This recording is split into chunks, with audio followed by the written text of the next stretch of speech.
সন্দেহ, সংঘবদ্ধ আক্রমণ, গণপিটুনি, এরপর মৃত্যু, এমন নির্মম ভাগ্য বরণ করতে হয়েছে বাংলাদেশের অনেক নাগরিককে। দলবদ্ধ এই সহিংসতার ভুক্তভোগী কারা?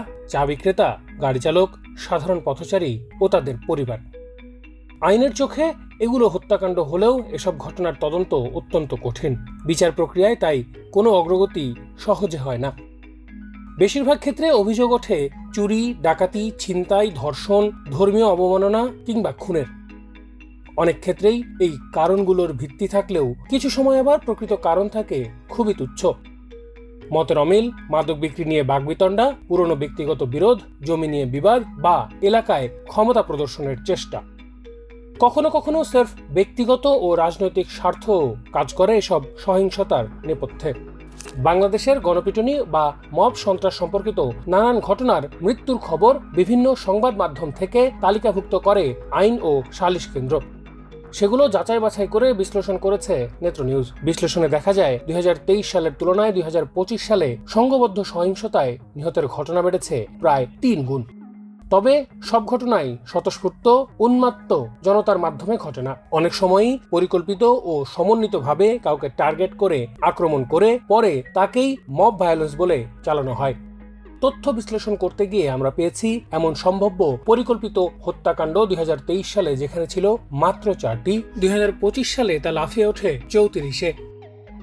2024 সালের গণঅভ্যুত্থানের পর নিরাপত্তা পরিস্থিতির অবনতি নাগরিকদের মধ্যে আইন নিজের হাতে তুলে নেওয়ার প্রবণতা বাড়িয়েছে বলে মনে করা হয়। আর এসব ঘটনার তদন্ত ও বিচারের জটিলতা পরিকল্পিত ঘটনাকে মব বলে চিত্রায়িত করারও প্রবণতাকে বাড়িয়ে তুলেছে। ঢাকার BRAC institute of governance and ডেভেলপমেন্টের শাসন ব্যবস্থা বিশেষজ্ঞ মির্জা এম হাসান বলেন, মানুষ বুঝেছে যে আমি যদি মব সৃষ্টি করি তাহলে আমার ব্যক্তিগত কারণটা মানে আর দেখা যাবে না, আর আরেকটা হলো যে আমি বিপদগ্রস্ত হবো না, আমাকে পুলিশ ধরবে না, এত লোককে পুলিশ ধরবে কোথাতে, তাই না? সো ওইটা একটা রিজন যে আমি মবকে সুযোগ পেয়ে ব্যক্তিগত আক্রোশ, ব্যক্তিগত সমস্যাকে আমি মব হিসেবে চালিয়ে দিলাম। এসব ঘটনার বেশিরভাগই ঘটেছে ঢাকা জেলায়, এরপর চট্টগ্রাম এবং গাজীপুর, অর্থাৎ বেশিরভাগই ঘনবসতিপূর্ণ এলাকায়। এরপরই আছে কুমিল্লা, নারায়ণগঞ্জ, টাঙ্গাইল, বরিশাল ও ঠাকুরগাঁও জেলা। বিশেষজ্ঞদের মতে এসব মৃত্যুর তদন্ত করা বেশ কঠিন। বহু অচেনা মানুষ এতে জড়িত থাকায় দায়ভার কিংবা খুনের মোটিভ শনাক্ত করা ও আদালতে প্রমাণ করা কঠিন। এই অস্পষ্টতাই অপরাধীদের জন্য একটি সুযোগ তৈরি করে। 2025 সালের 1 মে মুন্সিগঞ্জে সানা মাঝির ঘটনা এখানে উল্লেখযোগ্য। তার ভাই হাবু মাঝির মতে তাকে ঘটনাস্থলে ডেকে নিয়ে একদল লোক হঠাৎ মাইক দিয়ে ডাকাত ডাকাত বলে চিৎকার শুরু করে, পথচারীদের দৃষ্টি আকর্ষণ করে। এরপর জড়ো হওয়া জনতা তাকে পিটিয়ে হত্যা করে। তার লাশের পাশে একটি শটগান ও গুলির খোসাও পাওয়া যায়। কিন্তু পুলিশ ও তার পরিবার বলছে তাদের সঙ্গে এক প্রতিপক্ষ পরিবারের বিরোধী এই হত্যাকাণ্ডের মূল কারণ। সিসিটিভি ফুটেজ না থাকা ও হামলাকারীর বেশিরভাগই অপরিচিত এবং অভিযুক্তদের তালিকা দীর্ঘ হওয়ার কারণে তদন্তে বেগ পেতে হয় আইন শৃঙ্খলা বাহিনীকে। বাংলাদেশ পুলিশের মুখপাত্র AHM শাহাদাত হোসেন বলেন, এটা মব সাজা সে হয়তো মনে করে যে মানে মব করলে যেটা হচ্ছে গিয়া পুলিশ এটাকে মনে করবে এটা একটা ইমোশনাল অপরাধ, এবং যেটা হচ্ছে গিয়ে সে মনে করে সেটা তার বাঁচার চান্স আছে বা হয়তো বা সে এখানে বা পুলিশের জন্য বা তদন্তকারী সংস্থার জন্য একটু চ্যালেঞ্জিং আর কি মনে করবে যে হয়তো গণপিটুনি, ঠিক আছে, এই কারণে আমি বেঁচে যাবো, ওই কারণে সে একটা সিচুয়েশনটা ওইভাবে ক্রিয়েট করে আর কি, বা ধর্মীয় ইস্যু বা ব্যক্তিগত বা সামাজিক কোনো ইস্যু এটাকে সেন্সিটাইজ করে সেই জিনিসটা হয়তো বা ফায়দা নেওয়ার চেষ্টা করে। 2023 ও 2025-এর মৃত্যুর তুলনামূলক চিত্রে এবার একটু ফেরা যাক।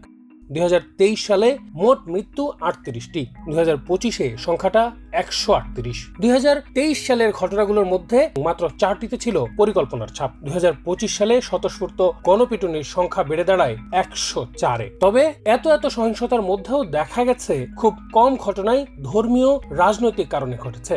2023 সালে 38 জন ভুক্তভোগীর মধ্যে 4 জন ছিলেন অমুসলিম। 2025 সালে 138 জনের মধ্যে 5 জন ছিলেন হিন্দু ধর্মাবলম্বী, যার মধ্যে একটি ক্ষেত্রে অভিযুক্ত ব্যক্তিও ছিলেন সনাতন ধর্মাবলম্বী। যদিও বাংলাদেশে নতুন গণতান্ত্রিক সরকারের প্রথম দিবসেই আইন শৃঙ্খলার উন্নয়ন এবং মব সহিংসতা রোধে কঠোর পদক্ষেপ নেয়ার আশ্বাস পাওয়া গেছে। অভ্যুত্থান পরবর্তী সময়ে এমন ঘটনা বেড়েছে উল্লেখ করে সরকারের স্বরাষ্ট্রমন্ত্রী বলেছেন, মব কালচারকে কোনোভাবেই আর উৎসাহিত করা হবে না। মব কালচারকে কোনোভাবেই আর উৎসাহিত করা হবে না। তবে বাংলাদেশের নতুন গণতান্ত্রিক সরকারকেও মব নিয়ন্ত্রণে কৌশলী হতে হবে বলে মনে করছেন বিশ্লেষকরা। এখন তো রাজনৈতিক সরকার, আমরা ভোট দিয়ে নিচ্ছি, আমাদের সব দাবি মানতে হবে। এটা কি তারা মানে ঠান্ডা মাথায় রাজনৈতিক ভাবে জিনিসটাকে হ্যান্ডেল করবে, নাকি তারা প্রচন্ড জোর দিয়ে করবে?